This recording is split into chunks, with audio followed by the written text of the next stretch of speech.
Chers téléspectateurs et téléspectatrices, bonsoir et bienvenue sur notre chaîne Adef Kian TV pour vous présenter la première émission religieuse ensemble avec le prophète Kian Christian qui va nous parler de son parcours spirituel, d'où et comment est-il appelé prophète aujourd'hui.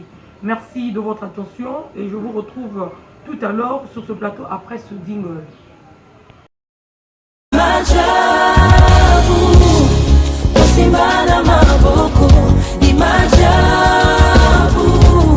Sa bonté nous établit avec Jésus. Nous sommes la lumière du monde.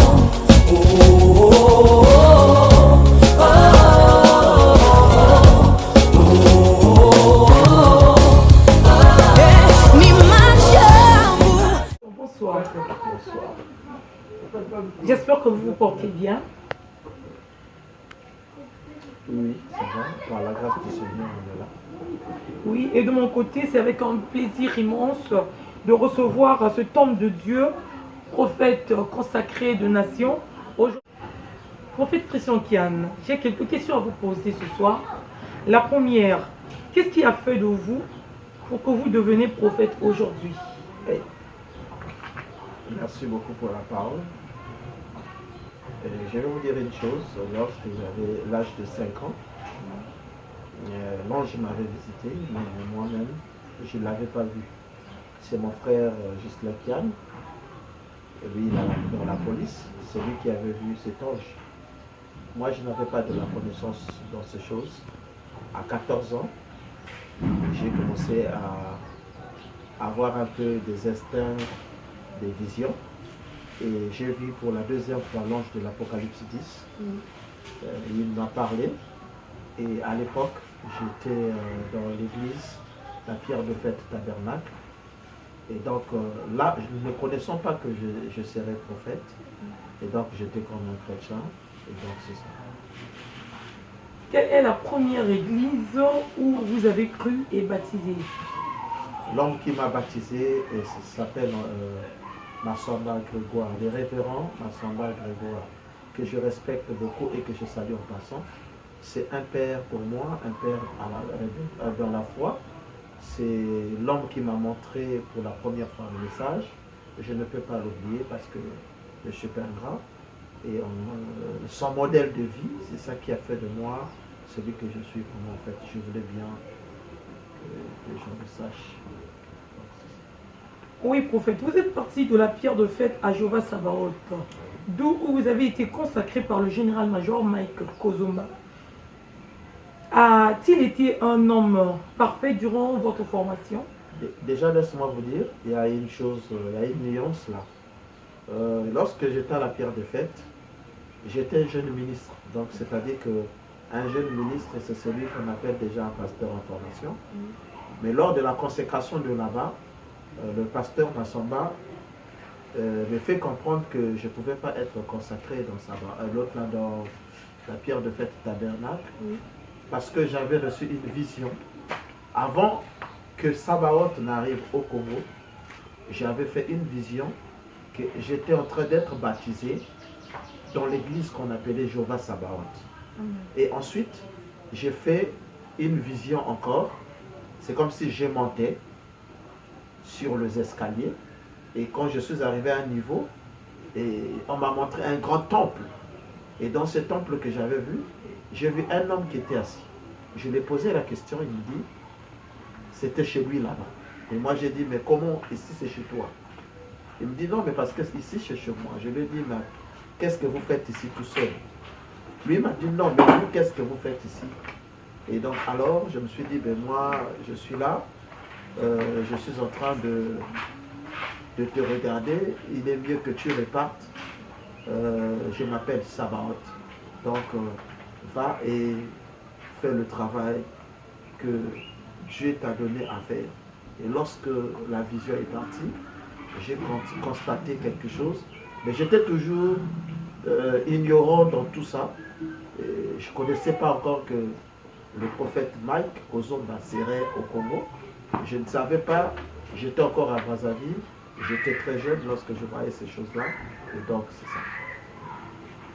Prophète, pourquoi tout d'un coup vous avez eu à quitter la mission Jéhovah Sabaoth pour une nouvelle vision? Je n'ai pas quitté la mission Jéhovah Sabaoth pour une autre vision comme ça. Non. Premièrement, d'abord, le général-major Mike Kozomba, c'est mon père. Jusqu'à même là où je suis assis, il reste mon père et il est toujours mon père. Le problème est que on ne quitte pas une vision pour une autre vision. J'espère que Jéhovah Sabaoth, c'est la vision de notre grand-père qu'on appelle plutôt Charles Ketafio. Et c'est un patriarche. Donc, après le général patriarche Charles Ketafio. Et la vision est pour Charles Ketafio, pour moi. Il y a un représentant ici que je salue en passant, le général de la Lègue royale. Lui aussi, c'est un père pour moi. Gaël Bouessé, le prophète. Mais une chose est vraie, je n'ai pas quitté mon père spirituel. Avec mon père spirituel, il y a toujours l'alliance pour moi. Et avec mon père spirituel, il n'y a pas rupture de l'alliance.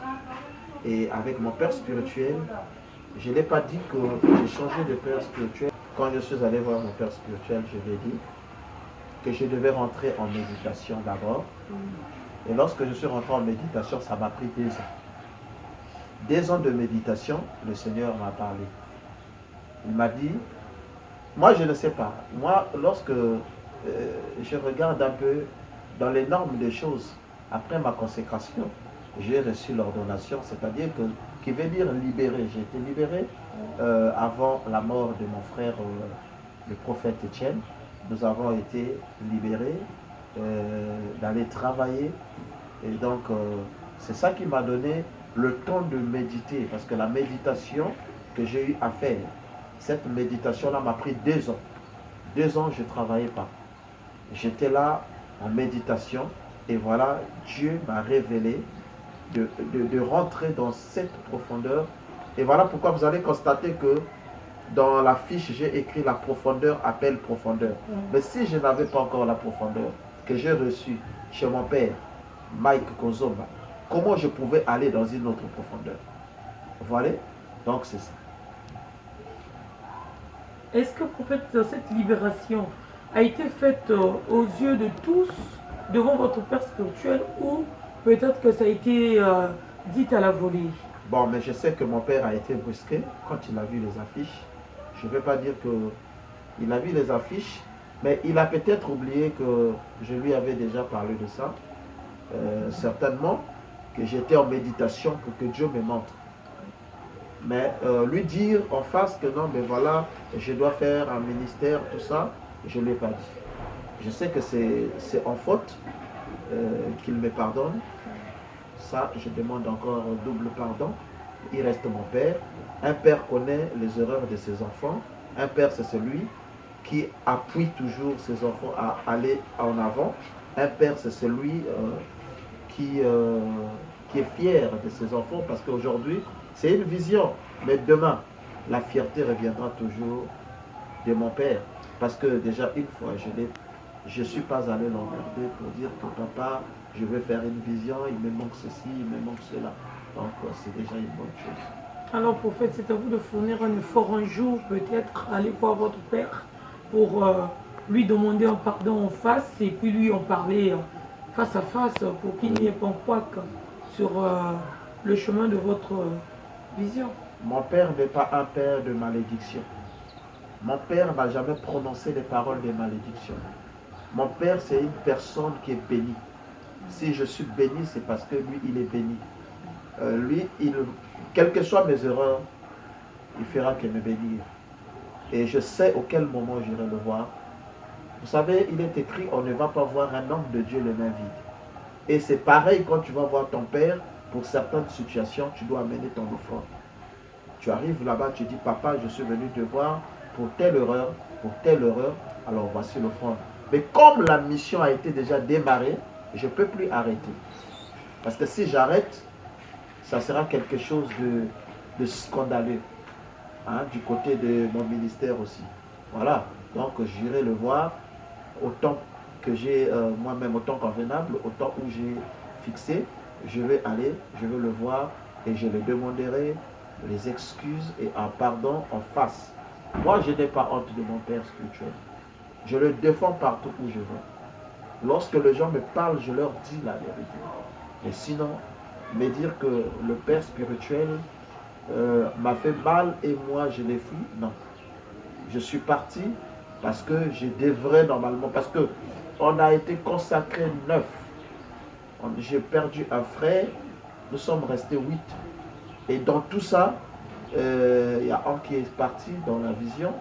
Et donc, je voudrais normalement regarder certaines choses avec Dieu. Ok? Donc, je me suis dit, si moi je partais aussi, il ne faudra pas que je parte comme eux. C'est-à-dire que partir, c'est couper l'alliance directe avec le Père.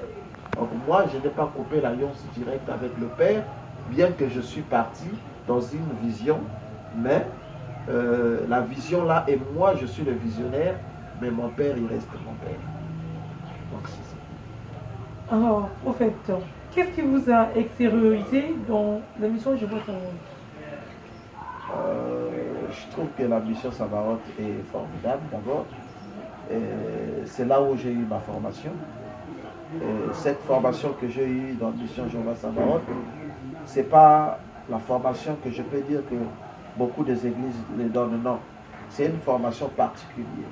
C'est-à-dire que connaître, aller dans la profondeur de la prophétie, faire la délivrance et la personne est guérie, le don de Dieu est descendu en moi parce que la main de cet homme m'a béni.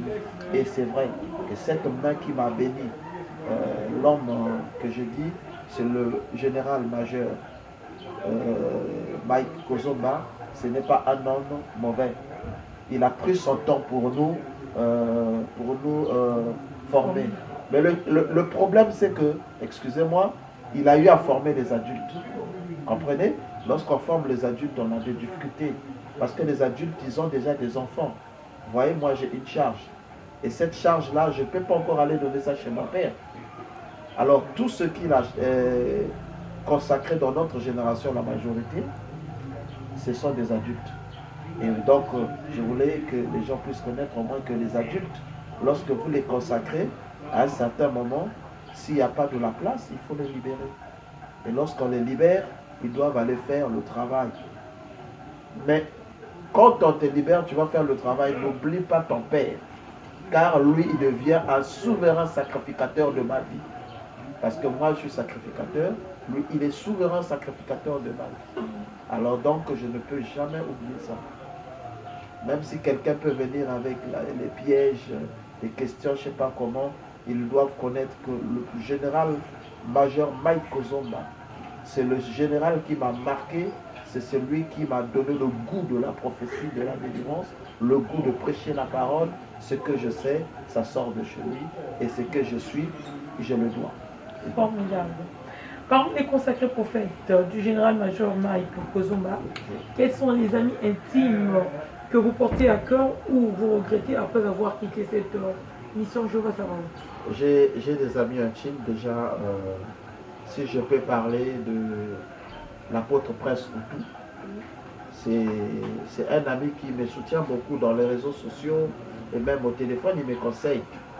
J'ai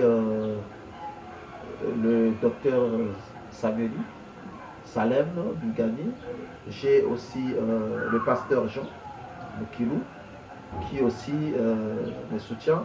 Et même depuis Brazzaville, je n'étais pas oublié mon frère, je sais, parce que tu me soutiens depuis là-bas, le pasteur Rifa, je sais, et souvent bon, la prophétesse Flore, bien de choses à toi aussi, tu m'as marqué, parce que c'est pas n'importe qui donne sa chair à quelqu'un, et tu m'as déjà donné ta chair, j'ai prêché, c'est quelque chose de bien, vraiment, je n'oublie pas ce qui, je peux dire, qui m'a beaucoup marqué, c'était aussi le prophète Étienne. Paix à son âme, c'est quelqu'un de bien. J'ai dit quelqu'un de bien parce que le bien de ce prophète-là, je ne pourrai jamais oublier ça. Je n'avais rien. Lorsque lui, il m'a donné le goût de rentrer dans Jéhovah Sabaoth. J'ai eu mon fils, le prophète Étienne, m'a aidé financièrement. J'ai mangé avec lui, bu de l'eau comme ça, les pains secs. Pendant la formation, c'était pas facile, c'était difficile. Et cette formation, les gens quand ils disent que non, il n'y a pas le tic pastoral, le tic, ça existe. C'est ça qui nous a donné l'ordre de comprendre c'est qui le Père, quel est le droit que le Père rend. Jusqu'aujourd'hui, j'appelle Daddy. Quand mon Père parle, moi je suis à l'écoute. Je ne me discute pas avec lui.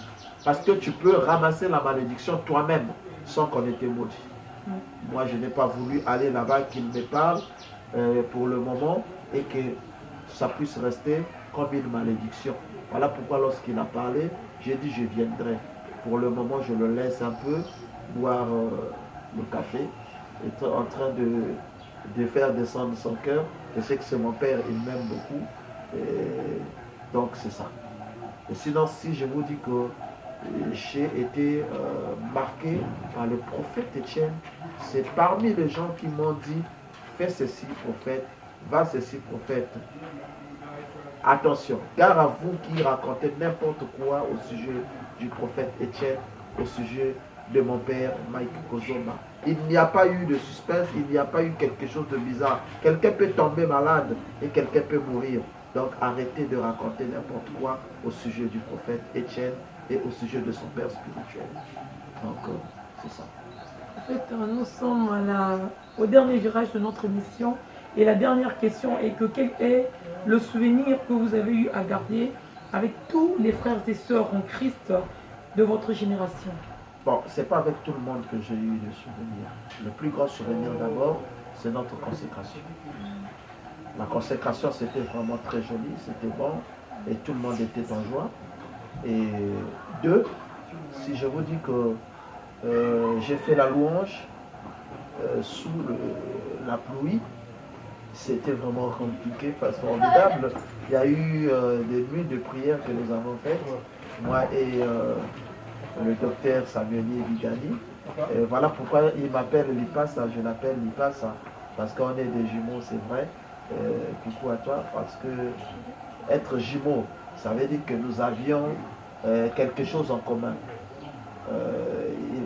Je l'aime parce que lorsqu'il prêche, il met bas la terre, comme je le fais quoi.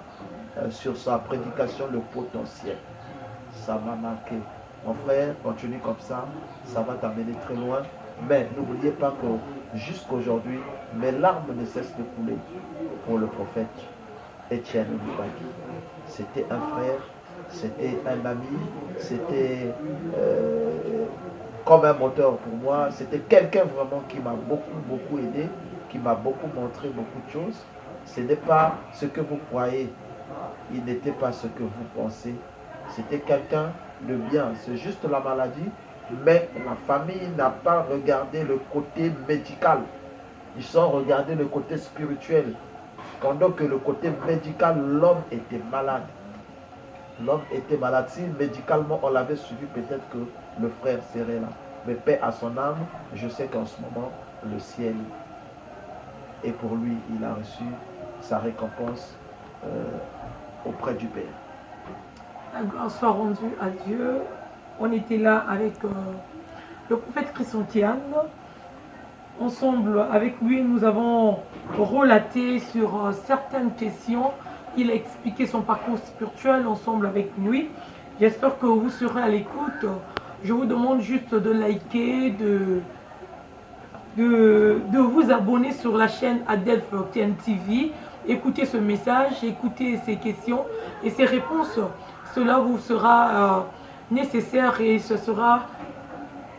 Là, les autres, hein. Comme on dit, le monsieur est fini, mais j'ai quelque chose à ajouter là. Excusez-moi. Oui. Ce que je voulais ajouter, c'est que Demas doit t'abandonner, tu comprends? Si Demas t'abandonne, tu prêcheras comme Paul. Si Demas t'abandonne, tu seras un homme sans défaut. Le siècle présent, les gens racontent n'importe quoi. Mais allez-y à l'église. Ok? La vision Mira et l'église Jésus-Christ ministre vous attend. Venez nombreux et nombreuses. Écoutez le message de l'heure. Pas c'est pas de la fin du temps, hein? Comme les gens disent, le message du fin du monde, je sais pas quoi. Non, le message de l'heure. Parce que l'heure est encore au temps actuel. Donc nous ne pouvons pas aller au temps futur. Dieu peut changer ces choses. Ok? Donc je reviens pour indexer encore ceux qui sont en train de raconter en croyant que un fils peut peut-être fuir son père, comme les gens peuvent croire que j'ai fui mon père pour aller faire un ministère. Non, c'est faux. Ce qui se passe dans le coulisses, mon père et moi, il n'y a que nous deux qui devront l'arranger. Je prêche comme mon père, je prophétise comme, je dis bien comme. Quand on met comme, ça veut dire que la personne est supérieure à moi. Donc je suis comme lui. Le don de la prophétie dans la main là, je prie pour toi, tu es guéri. Je te prophétise, si je prophétise sur toi, ça va arriver. Et donc, soyez toujours, c'est de Jéhovah Sabaoth. Restez dans Jéhovah Sabaoth. Je suis pour restaurer ceux qui sont perdus, s'il vous plaît. Et donc, je ne veux pas trop de commentaires, je ne sais pas comment, donc ça va. Que Dieu vous bénisse. Vous voyez que c'est compliqué, mais ça va arriver. Que Dieu vous bénisse. Amen. Le prophète en long et en large, il a tout dit. Et je ne peux que dire un grand merci à ce prophète qui nous a reçus, qui a accepté plutôt notre invitation sur ce plateau. Merci également à toute l'équipe technique qui nous a permis de réaliser cette émission ensemble avec vous. Je vous aime beaucoup. Comme je l'ai dit en amont, likez, abonnez-vous. Surtout, n'oubliez pas de mettre la cloche de notification sur la chaîne Adef Kian TV. Au revoir et à bientôt. À bientôt.